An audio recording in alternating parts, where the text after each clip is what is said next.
नमस्ते विद्यार्थी मित्रों, गुड आफ्टरनून एवरीवन।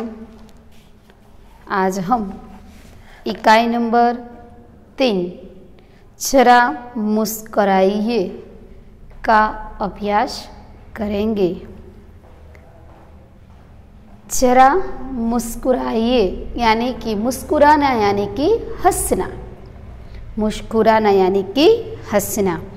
जीवन में हंसी मजाक को हम ज़्यादा महत्व नहीं देते, लेकिन हमारी दैनिक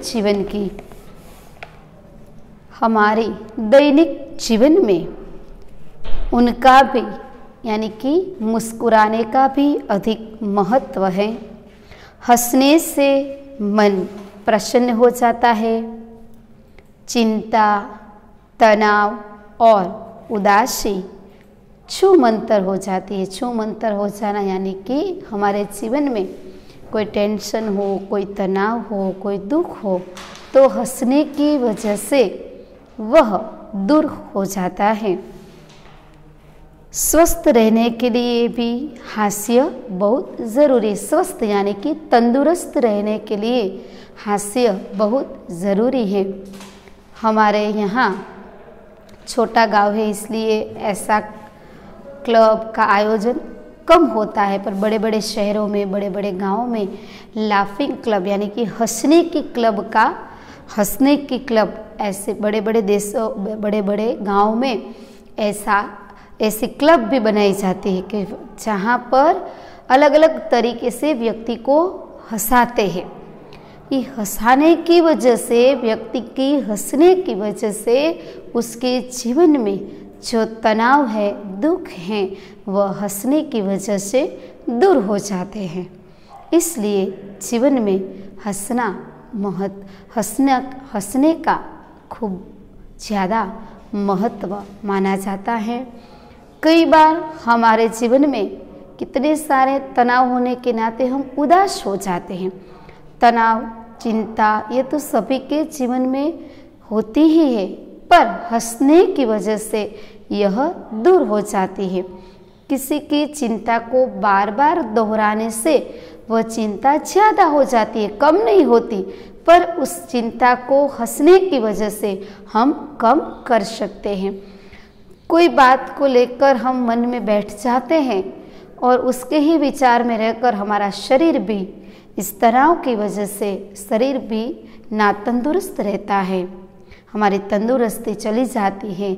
इसलिए हंसना बहुत ज़रूरी है। तो आज हम ગુજરાતીમાં એને શું કહેવાય, જોક્સ કહીએ ને આપણે, કે કોઈ પણ જોક્સ સાંભળવાથી હસવું આવે, એવી રીતે હિન્દીમાં मुस्कुराना, हंसना। हंसने की वजह से जीवन में सारे दुख दूर हो जाते हैं। तो यहाँ पर कहीं चुटकुले यानी कि जॉक्स दिए गए हैं, इसको चुटकुले भी कहा जाता है। जीवन में हास्य का बहुत ही महत्व है। हास्य जीवन के दुख को भुलाकर नई उमंग भर देता है। हंसने से हमारा स्वास्थ्य अच्छा रहता है। आइए कुछ ऐसे चुटकुले यानी कि गुजराती में उसे क्या कहा जाता है, जोक्स कहा जाता है, हिंदी में उसे चुटकुले कहा जाता है। चुटकुले पढ़े कि जो आपको मुस्कुराने के लिए मजबूर कर देंगे यानी कि करेंगे। मजबूर करना यानी कि हमें कई बार हंसना नहीं आता है, तो ऐसे चुटकुले, ऐसे जोक्स सुनकर हमें हंसना ज़रूर आएगा। हमें हंसना नहीं होता हो तो फिर भी, हमें कई बार हंसना नहीं है तो भी ऐसे चुटकुले सुनकर हमको हंसना आ ही जाता है। मालिक किराएदार से, किराएदार यानी कि जिसने रहने के लिए घर से किराया लिया हो, वह किराएदार किसे कहते हैं, कि जिसने रहने के लिए घर किराया पर लिया हो। घर किराया पर लेना यानी कि આપણે એમ કહીએ ને કે ઘર ભાડે રાખ્યું છે, એને શું કહેવાય, કિરાએદાર। किराएदार से। तुम मुझे किराया क्यों नहीं देते? किराया यानी कि गुजराती में એને શું કહેવાય? ભાડું કહેવાય। શું કહેવાય? ભાડું। ભાડું એટલે પૈસા। એમ કે तुम मुझे किराया क्यों नहीं देते? એ કોને કહે છે? માલિક જે ઘર ભાડે રાખ્યું હોય છે એ વ્યક્તિને એવું કહે છે, तुम मुझे किराया क्यों नहीं देते? किराया यानी कि भाड़ू। तू मैंने भाड़ू केम नहीं आपतो? किराएदार यानी कि भाड़ुआत। किराएदार को क्या कहा जाता है? भाड़ुआत। किराएदार। आपने ही तो कहा था इसे अपना ही घर समझना।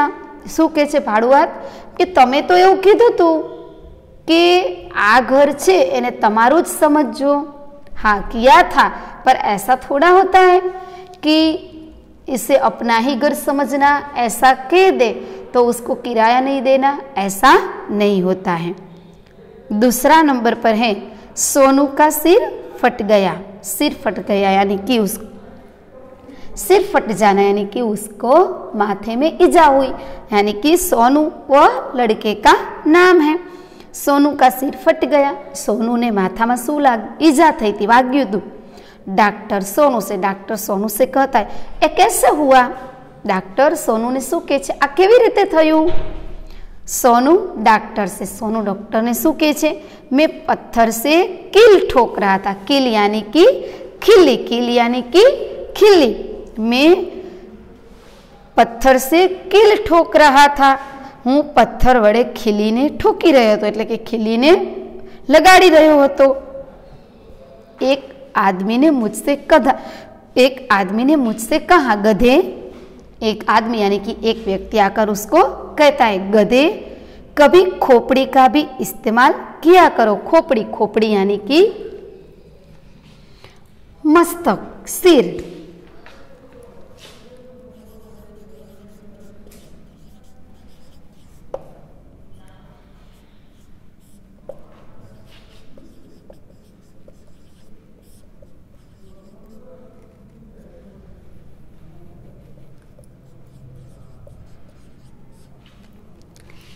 इस्तेमाल, उपयोग। इस्तेमाल।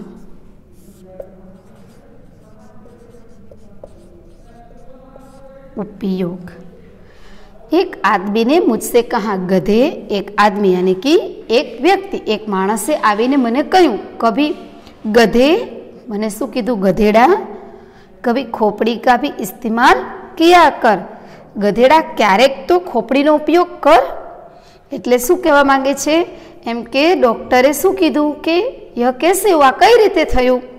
તો ડોક્ટરને સોનુ એવું કીધું કે હું પથ્થરથી શું કરી રહ્યો હતો? પથ્થર વડે ખીલીને ઠોકી રહ્યો હતો, એટલે લગાડી રહ્યો હતો।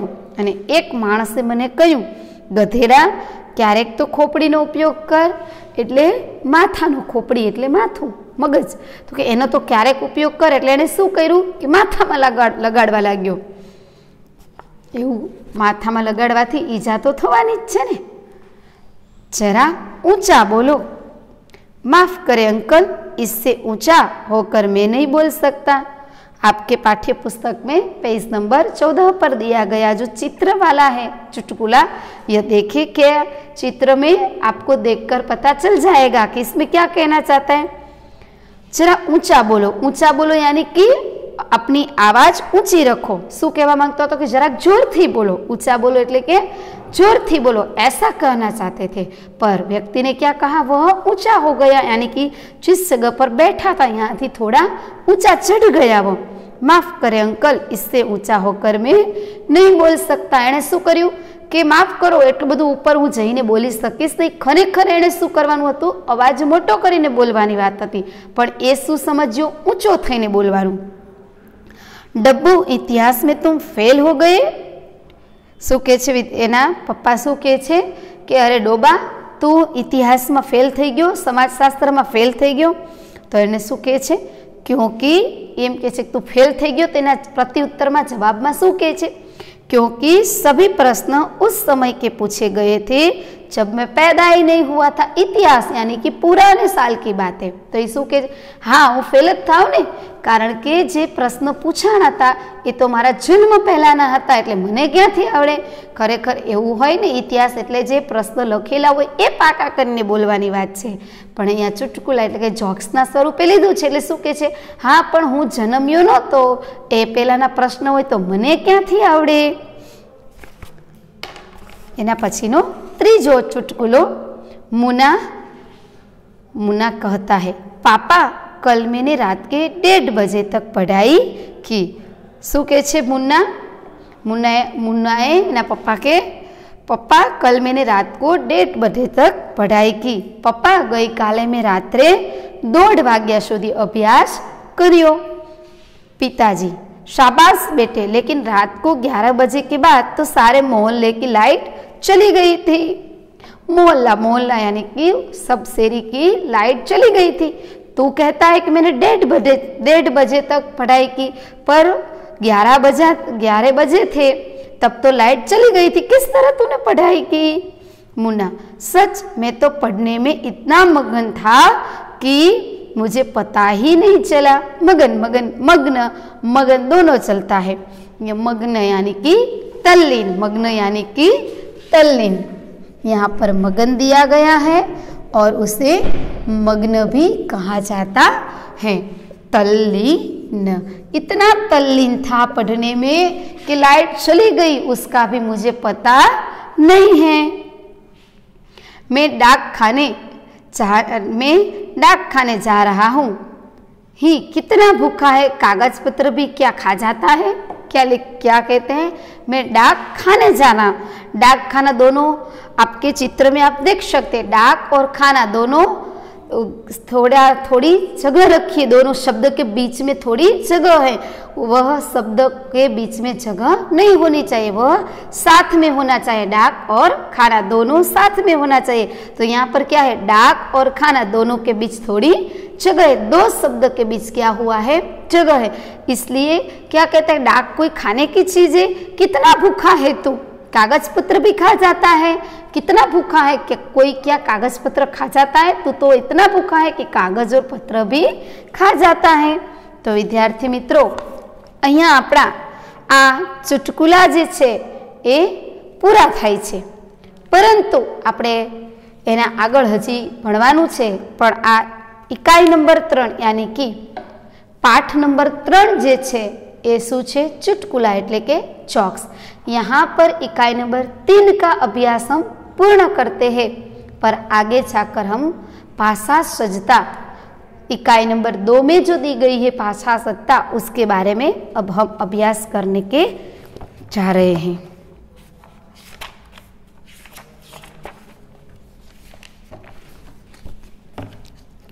आपकी पाठ्य पुस्तक में पेज नंबर 11 निकालिए। उसमें भाषा सज्जता जो दी गई है यानी कि कहावतें, क्या दिया गया है, कहावतें।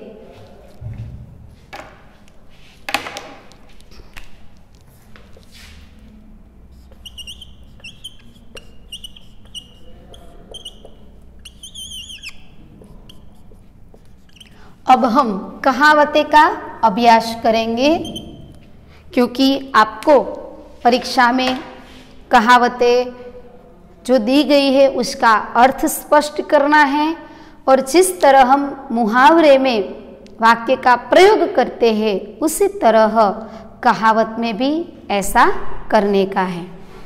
कहावतें जो दी आपको परीक्षा में कहावतें दी गई होगी, उसमें उसका अर्थ लिखना है। बाद में क्या करना है, वाक्य के रूप में कहावत का प्रयोग करना है।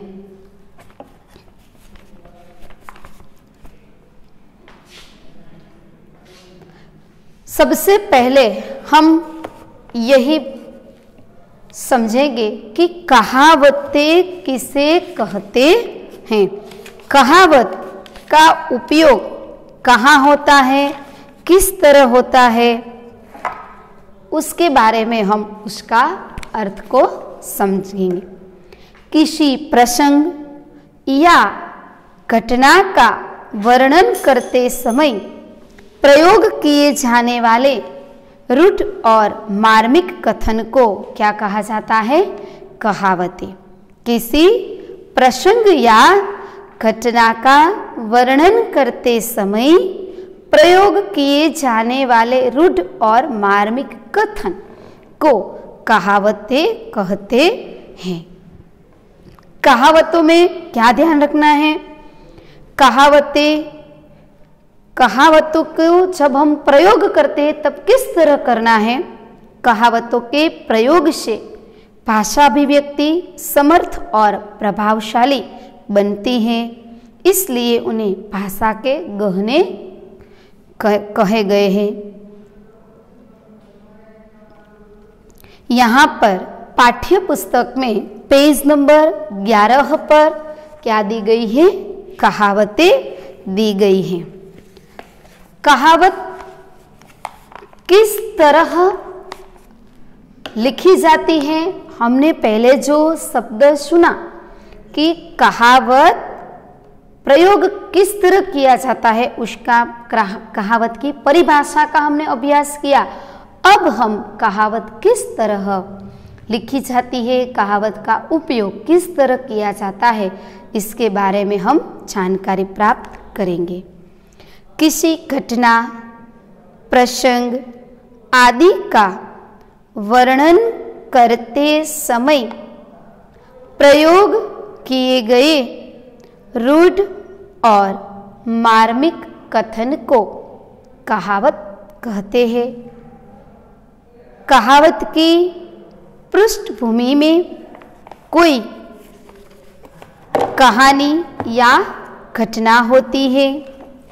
धीरे धीरे जब यह रूढ़ हो जाती है तब कहावत बन जाती है। कहावत सीधे हृदय में प्रवेश कर विशेष प्रभाव उत्पन्न करती है। कभी उसमें व्यंग्य की पैनी धार होती है। व्यंग्य की पैनी धार होना यानी कि हम गुजराती में उससे क्या कहते हैं? कटाक्ष।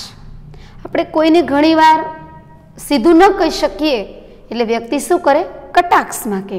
એટલે કહેવતનો જે ઉપયોગ છે, કહેવતનો ઉપયોગ છે એ ઘણીવાર કટાક્ષના રૂપમાં પણ કરવામાં આવતો હોય છે। એને हिंदीમાં શું કહેવામાં આવે છે?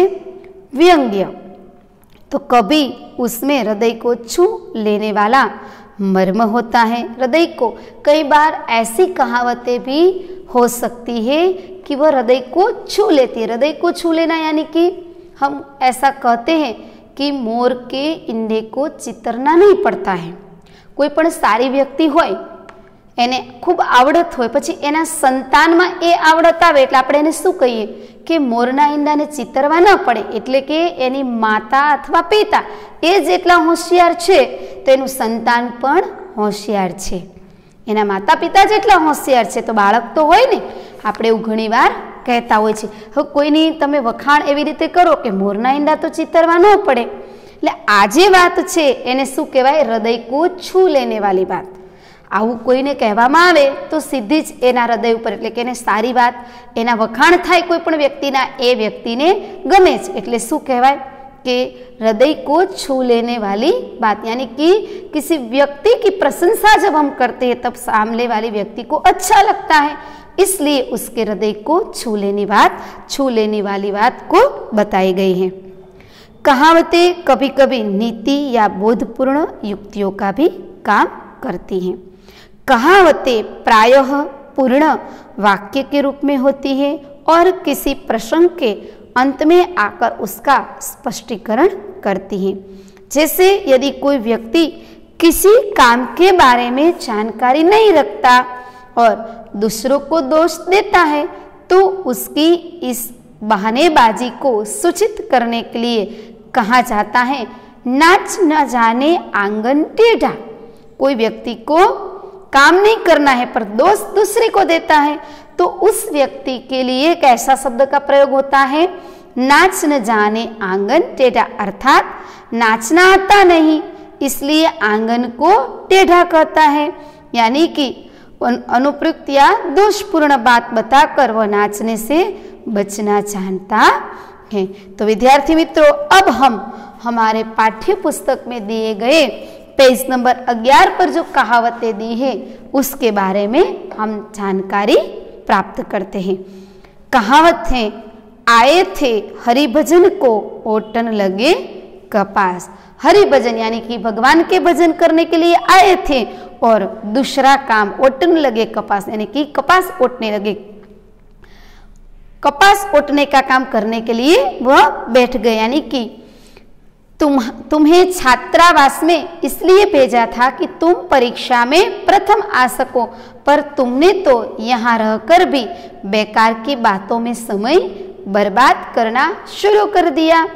उसे कहते हैं आए थे हरि भजन ओटन लगे कपास, अर्थात अच्छा काम छोड़कर महत्वहीन काम में लग जाना। कई बार हमारे जीवन में भी ऐसा होता है। हमारे मम्मी पापा ने कहा है कि इतना तुम पढ़ने के लिए पढ़ लो, बाद में मैं आपको ये तुमने कितना पढ़ा है मैं चेक करती हूँ, चेक करता हूँ। बाद में पापा और मम्मी हमें पूछते हैं, तब हम वहाँ आते हैं, उस समय दूसरे काम में लग जाते हैं। उसे कहते हैं आए थे हरि भजन में ओटन लगे कपास। कई बार हमें ट्यूशन जाना नहीं होता है तो हम घर से निकल जाते हो, ट्यूशन जाने के लिए चाहते हैं, निकल जाते हैं, बैठते हैं ट्यूशन में, थोड़ी देर बैठते हैं, बाद में कोई छुट्टी लेकर घर ट्यूशन से निकल जाते हैं और दूसरे काम करने के लिए चले जाते हैं। उसे क्या कहते हैं, आए थे हरि भजन को ओटन लगे कपास। उल्टा चोर कोतवाल को डांटे, यानी कि अपराधी द्वारा निर्दोष को धमकाना। कोई किया है, कोई व्यक्ति ने अपराध किया हो पर निर्दोष व्यक्ति को वह धमकाता है। एक तो तुमने चोरी की है और ऊपर से मुझे डांटते हो। उसे कहते हैं उल्टा चोर कोतवाल को डांटे, अर्थात अपराधी द्वारा निर्दोष को धमकाना। ऊंची दुकान फीका पकवान, हमने तो तुम्हारी दुकान की प्रसिद्धि सुनकर सामान खरीदा था, मगर आपका सामान तो बहुत ही घटिया निकला। उसे क्या कहते हैं, ऊंची दुकान फीका पकवान, अर्थात प्रसिद्धि के अनुरूप न होना। कोई दुकान में बहुत बड़ा नाम होता है कि इस दुकान में माल बहुत बढ़िया मिलता है, पर यहाँ से वस्तु लेकर हम घर पे आते हैं तो उसका माल कैसा निकलता है, घटिया, यानी कि खराब माल निकलता है। इसलिए ऐसा कहा जाता है कि ऊंची दुकान फीका पकवान। एक तो करेला ऊपर से नीम चढ़ा, वह शराबी तो था ही, चूहा भी खेलने लगा। यह तो वही बात हुई। एक तो करेला ऊपर से नीम, करेला कैसा होता है, वह भी कड़वा होता है, और नीम का पेड़ वह भी कड़वा होता है, अर्थात एक दोष के साथ दूसरा दोष भी लग जाना। एक सड़ी मछली सारे तालाब को गंदा करती है। इसकी बात तो हम कई बार क्लास में भी करते हैं कि कोई आम हो तो एक आम बिगड़ जाता है टोकरी में तो पूरी टोकरी को खराब कर देते हैं। इसलिए जो बिगड़ा है आम वह निकाल देना चाहिए। यानी कि हमारे दोस्ती में भी ऐसा है, हमारे दोस्त में हमें कोई भी ऐसा गुण लगे, कोई अवगुण उसमें लगे तो उसे अवगुण को बता देना चाहिए। जब वह इस अवगुण को नहीं स्वीकारता, नहीं मानता, तो उससे दोस्ती छोड़ देनी चाहिए। क्यों? क्योंकि उसके भी बुरे दोष, बुरे गुण हमारे में भी आ सकते हैं। इस जगह पर इसका प्रयोग होता है कि एक सड़ी मछली सारे तालाब को गंदा करती है। यानी कि जब से धनराज हमारी कक्षा में आया है उसने कई बार चोरी की है। उसकी देखा देखी कई और लड़के भी इस लत में पड़ गए। ठीक ही कहा है, एक सड़ी मछली सारे तालाब को गंदा कर देती है, अर्थात एक की बुराई के कारण सबकी बदनामी होती है। कंगाली में आटा गीला। गंगू पहले ही बहुत निर्धन यानी कि उसके पास पैसा नहीं था। छोटी सी नौकरी में बड़ी मुश्किल से गुजरा कर रहा था। अब तो वह भी छूट गई। કંગાલી में આટા ગીલા। આપણે ગુજરાતીમાં એવું કહીએ છીએ ને કે દુકાળમાં અધિક માસ। એક તો દુકાળ હોય એમાં અધિક માસ એટલે કે વધારાનો મહિનો આવે। એક તો પૈસા હોય ને એમાં એક મહિનો વધારાનો આવે એટલે તકલીફ પડે ને। હવે હિન્દીમાં એને શું કહેવાય? કંગાલી में आटा गीला। इसे कहते हैं कंगाली में आटा गीला, यानी कि मुसीबत में और मुसीबत आना। कहाँ राजा भोज और कहाँ गंगू तेली। उस साधारण गायिका की तुलना लता मंगेशकर से करना उचित नहीं है। कहाँ राजा भोज और कहाँ गंगू तेली, अर्थात दो व्यक्तियों की स्थिति में बहुत अंतर होना। कई बार ऐसा होता है कि कोई गायिका गाती है तो उसके साथ हम क्या कहते हैं? तुलना करते हैं दूसरे व्यक्ति के साथ, पर ऐसा नहीं होता। लता मंगेशकर के साथ किसी की तुलना शक्य नहीं होती, क्योंकि ये तो बहुत बड़ी गायिका है, इसलिए ऐसा कहा गया है। दो व्यक्ति की स्थिति में बहुत अंतर होना। कोयले की दलाली में हाथ काला। कोयला यानी कि गुजराती में शू कहवाय? कोलसो। उसका साथ छोड़ दो, पूरा गुंडा है, कभी तुम्हें भी ले उठाए, तुम्हें भी ले बैठेगा। जानते नहीं, कोयले की दलाली में हाथ काला, अर्थात बुरे के साथ रहने पर बुरा ही मिलती है। इसलिए बार बार आपको कहना पड़ता है कि संगत हमारी कैसी होनी चाहिए? सच्ची संगत होनी चाहिए। और हमारे जीवन में हमारी संगत बिगड़ गई तो सबसे पहले हमारे माँ बाप को दोष पड़ेंगे, इसलिए हमारी संगत कभी बुरी होनी नहीं चाहिए। संगत की वजह से हमारे जीवन में भी बुरे गुण आ सकते हैं, इसलिए संगत यानी कि मित्रता जो है वह अच्छी रखनी चाहिए। चमड़ी जाए पर दमड़ी न जाए। चमड़ी जाए पर दमड़ी यानी कि पैसा। सेठ मोहनदास जी कई दिनों से बीमार हैं, फिर भी अस्पताल के नहीं जाना चाहते थे। सेठ मोहनदास कई दिनों से क्या थे? बीमार थे, फिर भी अस्पताल यानी कि दवाखाना। अस्पताल यानी कि दवाखाना। कैसे थे? सेठ मोहनदास जी बीमार थे, फिर भी वह अस्पताल नहीं जाना चाहते थे। उनके लिए तो चमड़ी जाए पर दमड़ी न जाए। दमड़ी यानी कि पैसा, वह पैसा छोड़ने वाला व्यक्ति नहीं था। अर्थात कंजूस व्यक्ति कष्ट यानी कि दुख सहन कर सकता है, पर पैसे की वजह से वह पैसा खर्च नहीं करना चाहता, उसको पैसा खर्चना नहीं पसंद है। अर्थात कंजूस व्यक्ति कष्ट सहन कर लेते हैं लेकिन पैसे खर्च नहीं करते। जो गरजते हैं सो बरसते नहीं। कमल ने इस बार 100 मीटर की दौड़ में प्रथम स्थान प्राप्त करने का दावा किया था। वह प्रथम तो क्या, तृतीय भी न आ सका।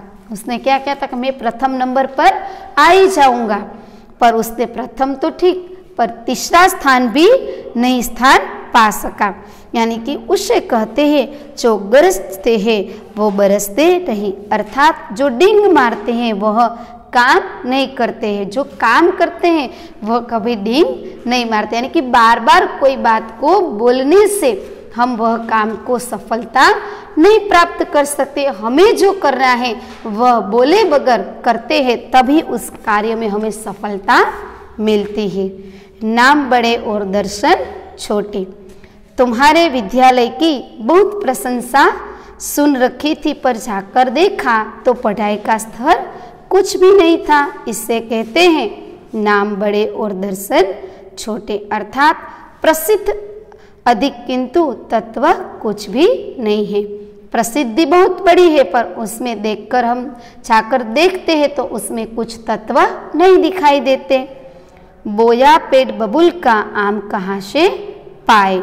सारे साल तो तुमने पढ़ाई नहीं की, अब उत्तीर्ण होने के सपने देख रहे हो, यह संभव नहीं है, क्योंकि किसी ने कहा है बोया पेड़ बबुल का आम कहाँ से पाए। अर्थात बुरे कामों का अच्छा फल नहीं मिलता। हमें अच्छे कार्य करने के लिए, अच्छे फल प्राप्त करने के लिए हमें अच्छे काम करने पड़ते हैं। हम बुरे काम करते हैं और फल में अच्छा फल मिले ऐसा रखते हैं तो हमें वह प्राप्त नहीं होता है। अच्छे कर्म करते हैं तब ही हमें कर्म का अच्छा फल मिलता है। इसलिए अच्छे कर्म करने के लिए, अच्छे फल प्राप्त करने के लिए हमें अच्छे कर्म करने पड़ते हैं। तो विद्यार्थी मित्रों, आपके पाठ्य पुस्तक में जो कहावतें दी गई है वह कहावतें आप आपकी नोटबुक में यानी कि कापी में लिख लीजिए। અત્યારે મેં જે તમને કહાવત સમજાવી છે એ કહાવત તમારે તમારા પાઠ્યપુસ્તકમાંથી તમને બનાવેલી જે નોટબુક છે એની અંદર તમારે લખવાની છે। Thank you.